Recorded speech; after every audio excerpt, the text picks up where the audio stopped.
And clarity. Right. This is Cloaked Gun. I'm apologizing now if I get your name wrong. Jeriezo Manizo. I'm sorry if I've said that wrong. Right. The camera zooms in from space into the Earth to North America to Pennsylvania and then to the White House. Exterior White House day. A motorcade carrying the president's wife, Charlotte, leaves the White House. Charlotte sits in the car at the back seats, thick separation between the driver and Charlotte. Charlotte reads the newspaper. Motorcade heads down the street with loud sirens. Exterior airport day. Motorcade arrives and parks next to the presidential jet. Guards out of their cars, one opens the door for Charlotte. She exits and walks to the jet. Interior jet day. Charlotte sits next to the window and shortly after, Deborah walks in. Charlotte sees her. Oh, Deborah, you're welcome. Thanks. Ready for the flight? I just can't wait for the ceremony to end. I'm missing my sweetheart already. You mean your sweethearts? You're absolutely right. Have a seat. You would never wish to stand for about 2 hours. Deborah and Charlotte chuckle. Guards walk in. Hey, Deborah, Miss Charlotte. The plane leaves in 2 minutes. Anything you want? No, I'm all set. How about you, Deborah? Nothing. I'm good to go. Thanks for your concern, Michael. At your service. Please, enjoy. The interior jet cockpit day. Pilots prepare to take off. Ready to spread the wings, Captain? Oh, it's me. The question is, are you? Because I am so down for it. Pilot accelerates and the jet begins to move slowly on the runway as it prepares for takeoff. Let's hit the skies, Captain. Plane speed increases gradually on the runway and then takes off. Deborah looks through the window of the jet. A blue sky is a sign of a wonderful day. My mom used to tell me that when I was little. Your mom must have loved you a lot. She really did love me. How I wish she was still breathing. She was a nice woman, just like you. Thank you. You took her character too, you know? She'd be so proud of you if she was here, Deborah. The guard sits down looking through the window. Michael in the bathroom loading his gun. He then joins the others, draws his pistol and shoots the two guards in the head. Charlotte and Deborah yell in fright. I guess not every clear sky means a wonderful day, ladies. Anyone to object? No one? Why are you doing this? What's gotten into you, Michael? Sorry, ladies. I'm not who you think I am. I may look pretty good on the outside, but it's a decoy. I'm a total beast from the inside. So, will you excuse me? I've got some unfinished business. Sorry. Michael walks towards the cockpit door, then suddenly stops and turns to Charlotte and Deborah, who are frightened on their seats. And by the way, you might want to brace yourselves. It's about to get bumpy in a few minutes. Adios. Michael places card on the cockpit door and it unlocks. Michael enters and shoots the two pilots in the head, drags the dead pilot on the left away, and then takes control of the jet. Charlotte breathing heavily. Calm down. Everything's going to be okay. Calm down. Take a deep breath. It will be fine. Michael's voice comes from the speakers in the jet. Hello, people. It's your captain speaking. Due to some misunderstandings, we have lost our two great pilots, but gratefully, I am a professional at this job, because I'm going to land this plane in the middle of the ocean. Get ready for a swim. You lunatic. Come on, man. Breathe. I want you to do me a favor, Deborah. Please. Sure, anything for you. What is it that you want from me? I want you to tell my daughter I love her, and my husband too on my behalf. Tell them I've loved them, and I... No, calm down. I want you to be there for them. You will tell them all that, okay? Please do it for me, please. Deborah rushes to the cockpit door and slams it. Open the fucking door, you nitwit. You'll regret it, Michael. Michael clicks on the autopilot button on the dashboard, leaves his seat and opens the door, pushes Deborah down to the floor. With all due respect, I'm asking you to sit your ass down if you still wish to stay alive and not go flying in the air like a bird. Listen to him, Deborah. Take your seat. You should listen to her now. Michael grabs Deborah and pushes her to her seat. Enough. Stop treating her like a toy, okay? She feels pain too. You'll definitely go to hell. And you think you're going to heaven? Good luck then. Have a safe trip to heaven. Michael grabs a parachute next to the dead guard and puts it on his back. No, no, no, you are not leaving us in this plane without a pilot. What do you think I'm doing? Can't you see that I'm leaving the plane? Why are you doing all this? We trusted you. Good question, and thank you for trusting me, though you were wrong to have done that. The answer to your question is personal. So please, I will file that among my personal stuff, okay? At least try to give her a parachute. You can leave me here. That's so thoughtful of you. How about I take myself out of this fucking plane and leave you two here? Good night, since you will be sleeping for a very long time. Michael walks to the door and opens it. Wind breaks off the door. Michael stands while holding onto the walls of the jet for support. Whatever the reason may be, there's always light at the end of every tunnel. And you know that well. Not for you guys. You and your plane will be in the ocean in 2 minutes. You're over the ocean, you idiot. You're going nowhere, and I don't see why you should jump. Really? We'll see about that.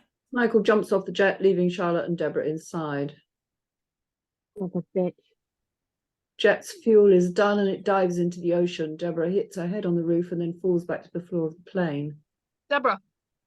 Deborah groans while touching her head. Charlotte releases the belt, lifts Deborah to her seat and buckles her up.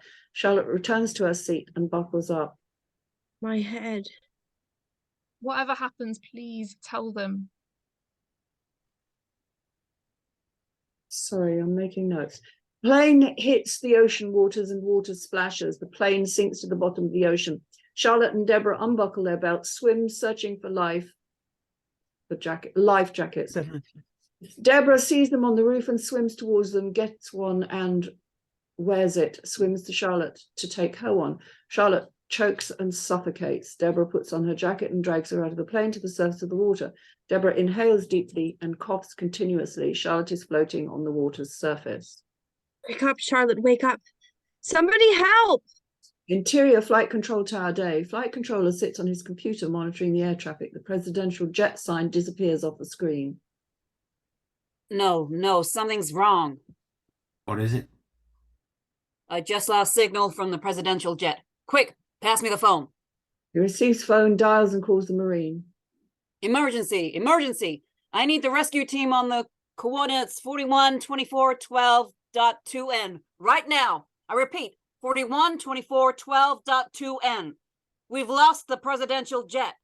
Marine team rushes to the location with rescue boats and helicopters in the sky. Exterior Ocean Day. Deborah sobbing as she leans her head on Charlotte. Wake up, you can't just leave like this. You have a daughter who's waiting for you. Wake up. Deborah hears a helicopter coming, lifts head up and sees it. Someone's here to help. Open your eyes now. I see them. Get ready, guys. A helicopter hovers over the two as the rescue team drop the stretcher down to Deborah. She lifts up Charlotte onto the stretcher and the rescue team pulls her up and put her in the helicopter. The rescue team then pull Deborah up with the same stretcher into the helicopter. Are you okay, ma'am? Please save her life, please. Get us to the hospital. Quick, pilot. Medic covers Deborah with a heavy blanket. He then blows air into Charlotte's mouth as the pilot flies the helicopter. Interior White House Day. President John sits in his office with a phone on the desk next to the pen holder. Moses quickly walks in. You scared me, Moses. What is it that's making your face so stressed? Presidential jet just crashed into the middle of the ocean, sir. What? Is my wife okay? Tell me, Moses. I hope she is, Mr. President. Where is she right now? Hospital? Let's go now. John rushes out of the office, heads outside to the helicopter. Moses follows him and also enters the helicopter and closes the door. Helicopter takes off. Interior hospital afternoon. Charlotte lies unconscious on the bed with an oxygen mask fixed to her nose. President walks in quickly, depressed, and goes to Charlotte, holds her hand while sobbing. This can't be happening. You cannot leave me and your lovely daughter. Charlotte, open your eyes. Come on, open them up. Do it for your child, please. Machine beeps and shows straight lines beginning to emerge on the screen. John calls the doctor. Doctor! No, Charlotte, please stay with me, please. Doctor quickly rushes in with 2 nurses. He then heads to Charlotte. Please, doctor, help her, please. Please, sir, you have to move out of the room. It's an emergency here. Please take the president with you. Come on, sir, let's go. President John and the nurse exit the room. Moses hugs the president as the doctor shocks Charlotte with the defibrillator again and again. Please work. Doctor continues shocking Charlotte, but straight lines keep on the screen of the machine. Exterior burial ground day. The priest says a prayer before Charlotte's casket is lowered.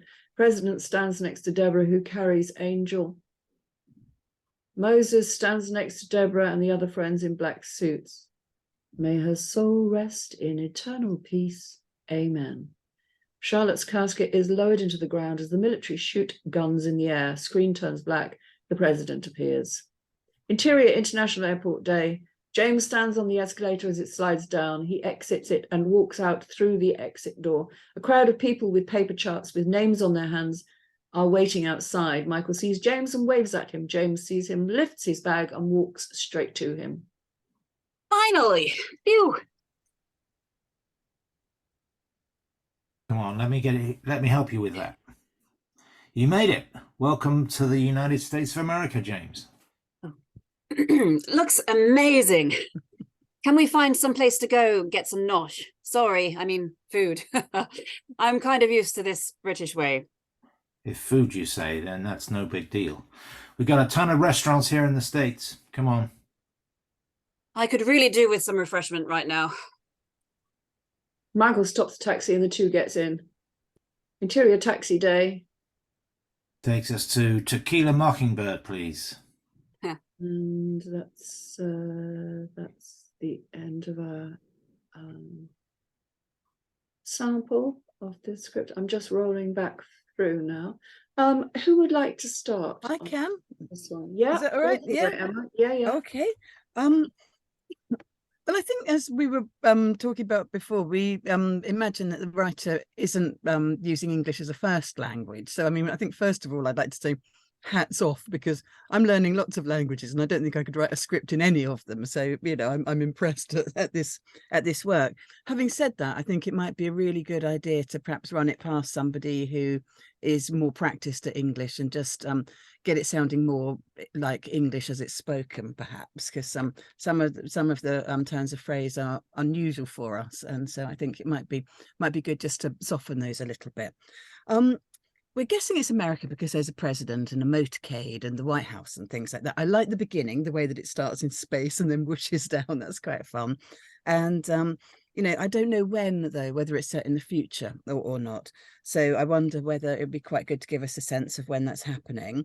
I don't really know who is Deborah. I guess a friend or, you know, a worker for some sort of supporter for the First Lady, Charlotte. And quite what Michael is, somebody they trusted, but they shouldn't have done. And before I realized that it was probably somebody who, you know, wasn't used to writing English so much, I thought there's a really interesting strangeness about this, the way that the pilots spoke to each other. And there was Charlotte and Deborah speaking to each other. And I think it's Charlotte says to Deborah, yes, you took her character of Deborah's mother, who's no longer around. And I began to make this whole story up in my head about maybe they're like androids. Maybe there's something a bit Stepford Wives about the whole thing. And That's what I thought. Yeah, actually. yeah. And I the was going to weirdness of the ask if pilots. Deborah what? doesn't feel pain or something, or something, She feels pain too. some I was sort of line wondering, like yeah, that. That's what I was thinking too. I was wondering. There was something not quite real about Like them. a sort of Westworld. Yeah, exactly. Yeah. Yeah. And I was curious about the sweethearts when Deborah would says, no, explain a lot. sweethearts, you know, is that she doesn't love her husband or she doesn't love the child? I wasn't quite sure. I guess Angel's the child, isn't it? It was really, there was a strangeness, and it was sort of shifted a bit after the shootings. It's like, oh, okay. I mean, I like the early bits where there wasn't much dialogue, actually. I thought that was quite interesting, just watching it, you know, from different depths of field. Gratefully, I think it's probably luckily or something is meant there. Yeah, and just the tone of it. I wasn't quite sure whether it's meant to have some funniness, because sometimes if you've got something which is really heightened and there's lots of drama going on and somebody calls somebody a nitwit, then that's quite funny. But whether it's meant to be funny or whether it was, just an interesting choice, I wasn't sure. So yeah, the tone of it was an interesting thing for me. Yeah, I think that yeah, there were some things that I was curious about, like Errin had to say as Deborah about the light at the end of the tunnel. She's saying to Mad Michael, and she's saying, there's always a light at the end of every tunnel, and you know that well. And I thought, I wonder if he does, because I was just quite curious about him and his state of mind. And people then sometimes say exactly what you think they're going to say in a situation. So a husband goes to see his wife in the hospital, and he says, oh my God, it's terrible, she's dying, please somebody save her. And you think, if he's only going to say the things that you expect him to say, would it be more interesting to see it played out without dialogue, actually? And how little can you get away with writing for that? I think that's often more interesting for actors and audiences, not to have it spelt out. There's lots of different bits and pieces there. It's John and Charlotte. The thing when John and Moses are speaking, there's a lot of dialogue that seemed to me a bit unnecessary. So it's like, your wife, my wife, is there something the matter with her? Yes, there is. You better be, and it's kind of like sort of, is she in the hospital? Well, we better go there. And it's just almost like, whether it should be about, like, it's about Charlotte, and he looks and there's an exchange look, and it's like, let's go, or something. We just cut it right back to something that we feel clever as the audience then, don't we, when we're going, oh, I could tell there was something going on, and it's not laid out for us on a plate. The bit after the funeral, sorry, I've just got lots of notes because I scribbled a few. It says after the funeral, the present, and weirdly, Angela, you read it as I did. First of all, you said the president, but I think it means the present is written in writing, because it's a change of time, I think. Which page is that? I don't know, page 10, I think, at the top. Right at the end. Yeah, because it said the present is written. appears. And I wonder whether it just means some time has passed now, and that was in the present appears. Yeah, whether it means it was written there, because we haven't got anything about time at the beginning, but I just wonder whether it meant the present, and it's about a time shift. We don't know what it's contrasting with, because we don't know when it is. And just James and Michael at the end. James, we will hear him sounding British. There doesn't have to be so much of that. Sorry, I didn't know he wasn't American. No, it's all right. But I'm just thinking, when finally when it's done, we will hear him, won't we? So it could just be sort of looks amazing. Can we find some place to get some nosh, maybe? And then he could say, if you're talking about food, so I like it. They've got a ton of restaurants in the United States. That's nice to know. No one's going to be hungry. And I did like the name of the bar. I thought that was quite fun at the end. So those are all my notes. Sorry for going on. No, fabulous. Thank you for that. As you've done that, I've just realised actually none of the characters except for Charlotte, who is introduced as the president's wife, have any information about them. No. Because I was just looking for where was the information about James that said he was British, just as in the dialogue. Yeah. We don't know who any of these characters are, and we need to have that information in the script so that we have some context for them as well. Because Michael could be anybody, couldn't he? We don't know for sure that he's the guard, except by implication in the dialogue. So yeah. Shall I carry on now? I don't know. I just made a few notes on, at some points I went, would he really say this? I think that was in your kind of comments, Emma, which is that some of the dialogue, I wasn't sure which way to take it some of the time as I read it. It was I wasn't sure whether it was meant to be a bit funny or whether it was real, or, as you said, Emma, I started to think that I actually have a note, is Deborah a robot? Yeah. Is she AI? And that's why she's full of these placating kind of comments, And I found the crash a little disturbing, insofar as it didn't really seem very real. And it seemed very odd, and I wondered if actually they might die on impact, and it wouldn't be quite so easy to swim to get life jackets and whatever, you know. And we've got no idea what size this plane is either. No, that's another good point. We don't know how big the plane is. Is it like Air Force One, or is it a small Just a plane? presidential. I mean, I should imagine that if you were carting the president's wife around, there'd be a lot more than just one security man on. I think there were two, but and a bit You'd more be fuel in it. leaving with them, wouldn't you? I don't. Plus a large wardrobe, because they always come off in different clothes to what they went on in. So yeah, that was it mainly. And there's a comment that I really can't work out what it is because I scribbled it and I wasn't paying attention. Page 6. Just let me roll back to page 6.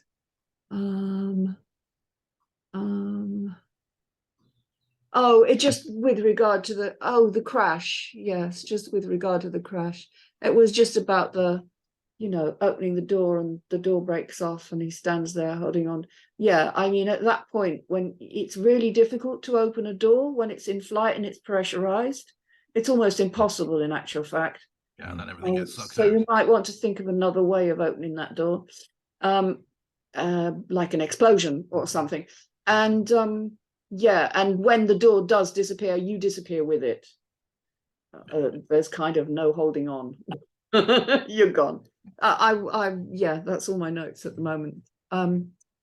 Catherine. I'm afraid I've got quite a few notes as well. The usual, we need location and dates, and character descriptions.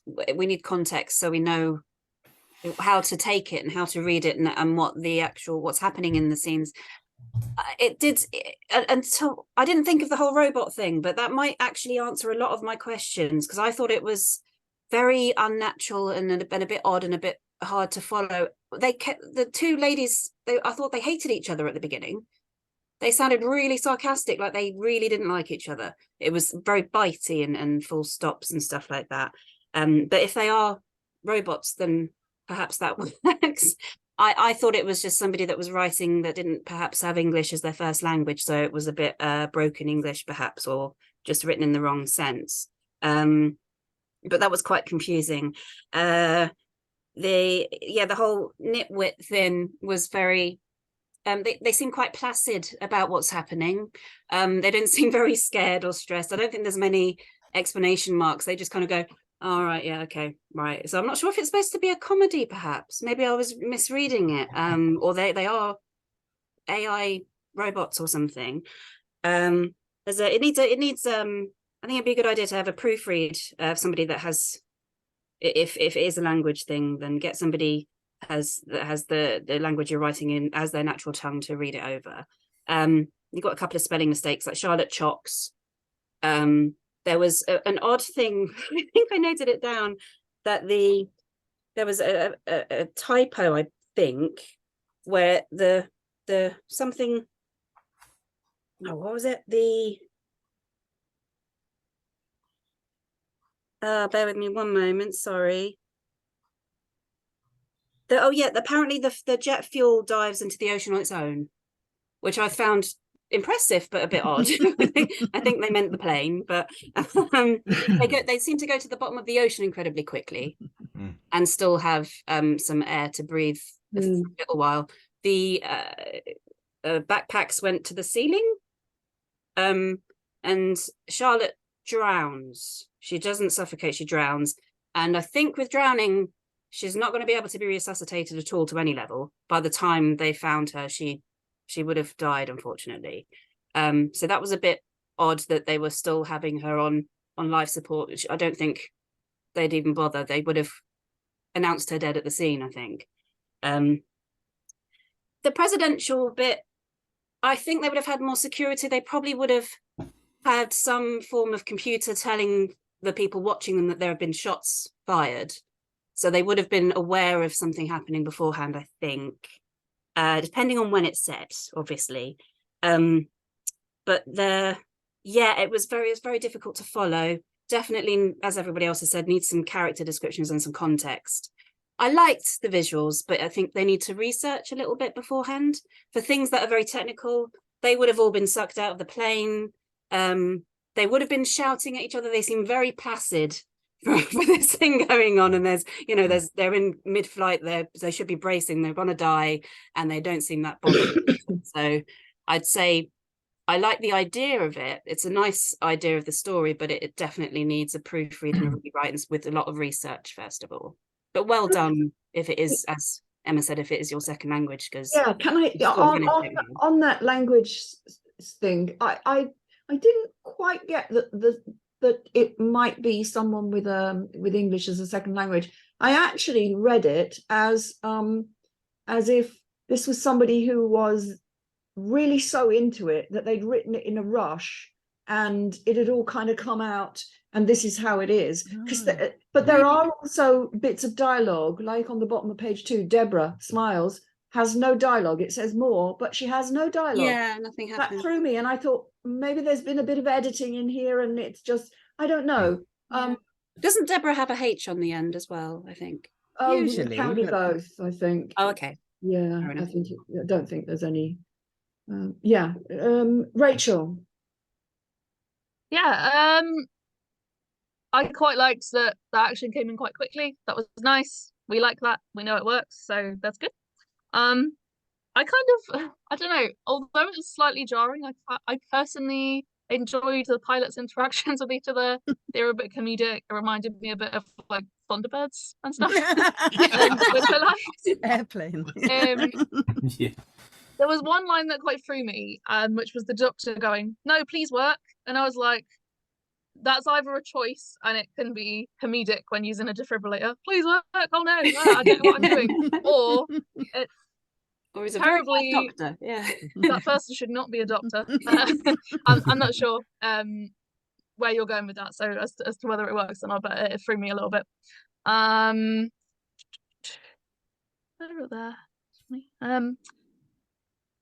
Yeah, I thought there were bits that had the potential to be a bit more emotional as well, as the others have said. And is that everything? I think that's everything, if I'm not going to repeat other people. So you just made me think there's a potential that this could be a bit Blade Runner-ish, where there are people who are androids but you don't know they're androids. Thinking of that, it could even be a really dark comedy. It could be without the context. Yeah. I know it's difficult to read it without notes. I think it'd be quite a good animation. Yeah. Yes. It'd be Yeah. a lot cheaper to make. A lot cheaper, I was going to say. Errin. Well, I feel like I had a lot of the same questions as everybody else. When I was initially reading Deborah, there was like no description, so it was a little confusing. And then she was so optimistic during like this plane crash, so I was confused. And that's when I was like, maybe she's a robot, like, So when everybody else said it, that's what like was really, because her and Charlotte's interaction is very like bizarre, like Catherine was saying, it's almost like sarcastic, but it almost felt like when people are having two different conversations when they're talking to each other, and it felt intentional. So that's why I was curious, like everyone was saying, like is it maybe like kind of like AI or Android or Yeah, it's like Deborah is an android, and her dialogue has all been programmed from motivational posters. Yes, yeah, that's what kind of like Alexa sort of thing. And then I was like, should I be reading this like more like Siri, like Maybe. And she when she went like nitwit, like I was like, maybe that it would be funny if it wasn't a voice of like Siri saying that or something, because I don't know how many people really use that phrase anymore, but when she goes up and she falls down, and then she's like telling Michael he's awful, and then she gives him this like positive speech. Like I was very confused, like what, there has to be something else that's happening here. And then she like hits her head, and then Charlotte's in trouble. And I'm like, so knowing who she is within the story would probably be helpful, because like if she's got this like terrible like head wound, like how is she like protecting the president's wife, and like what, you know, what's going on? It's that. And she But- groans as well. So would a robot groan? But see, so that's why I was, maybe, I don't know, maybe it's like a really like progressive robot. I mean, I Maybe. don't know. Yes. She's Trying a to fool member you. of the Downton servants Oh, because they're programmed, Downton servants, because the servants were programmed to be, you know, goodness, what's got into you, Michael? You know, as he shoots somebody in the Yeah. head. they do It's that seem kind very of, "Would you like another unsurprised. cup of Very, tea?" oh dear. You know, that If that's the There, case, and I've there. just misread it, it could be actually quite funny as a dark comedy. There's I light at the end I of never the considered the tunnel. whole AI thing, to be honest. Apologies So- if it's not meant to be funny. But I'm just curious about like what's really, I love movies about presidents, so I'm curious to see what else is happening, what it's about really. I want to know more context. That's Yeah. Thank you. Stuart, we haven't done you, have we? I'm not quite sure what to say, actually, I have to say. I didn't get any of the robot references, I have to Oh, say. that's good. I really couldn't work this script out in my head, whether this was supposed to be like a disaster movie, whether it was like Airplane, that was sort of straight-faced comedy. Like sorry, I laughed, by the way, but that line when Michael says I'm a total beast from the inside. But you know, if he played that straight face, then that could be very funny. It was almost like comic book. I mean, you saying about animation, it was almost like comic book style action and humor, and sort of deadly serious, and then potentially really funny. So I just couldn't work it out myself when I was reading it earlier on, and then again tonight when everyone read it. And I just thought, what's this trying to be? So I just was a bit confused by it all, if I'm honest. I think it's trying to be Independence Day, Day After Tomorrow, and 2012. Yeah, exactly. It's Yeah, it was confusing like, who it was about as well. it was Is it bringing Michael's in- story or Charlotte's story? yeah, or- it was sort of bringing in lots of, not cliches, but lots of devices that you've seen in films, a lot of other films. So, Yeah. and again, is it a pastiche of those types of films? The other thing is I didn't really feel interested in the characters and their stories, I'm afraid to say, on this one. So yeah, I just thought, yeah, so what, kind of who cares? So I'm sorry I don't like presidents, Errin, but so yeah, so the emotional engagement with the script and the story, I didn't find it there on this one, I'm afraid. Or would the air traffic controller say emergency? Wouldn't they have a presidential code name for this sort of thing? That they probably will threw me have. as well. Yeah. I think if it's played straight, if it's meant to be played straight, there needs to be quite a lot of research to Yeah. get this Yeah. right. Get If some it's not to factual be stuff played in. straight, or if it is a pastiche or a Yeah. kind of not a comedy, but a comic book style thing, then it could work really well as Yeah. long as some of the things where we have context and who the characters are and all of those things are very clear. And also, if then it you is, can understand if it is going to be comic book style, then really go for it in terms Yeah, absolutely. the references, to that style. Yeah, so everybody gets it, gets that it's of that style, I suppose. Yeah. Yeah. Cool. Well, Okay. I The hope same that- thing of the instruction manual as well as a story. You need to let people know what they're reading and what's going on from this side of things. But brilliant. Thanks, guys.